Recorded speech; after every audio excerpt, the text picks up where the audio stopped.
রোজ বিজ্ঞাপন দিচ্ছে প্রচার বাবু। ঘুম থেকে উঠবেন, ঘুম থেকে উঠলেই প্রচার বাবুর মুখ গেল, মুখ দেখলেই সারাটা দিন গেল।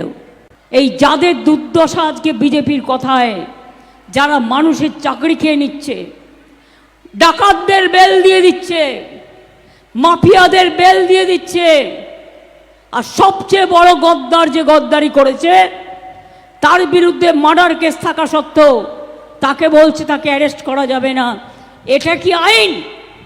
প্রচার বাবু সাপুরে, কোথা যাস বাপুরে, চাকরি কেন খাস রে, টাকা কেন দিস না রে। আপনারা জেনে রাখবেন, ঝড় বৃষ্টিতে হেলিকপ্টার যেমন দুর্যোগ হয়, অনেক গরমে হেলিকপ্টারে যে এয়ার পকেট তৈরি হয়, ওটা কাঁপতে কাঁপতে কাঁপতে কাঁপতে ঝাঁকতে ঝাঁকতে আসি আমরা। অনেক কষ্ট হয়, এর থেকে গাড়িতে যাতায়াত করা ভালো। যেহেতু দূরে দূরে জায়গা, তাই বাধ্য হয়ে আমাদের আসতে হয়।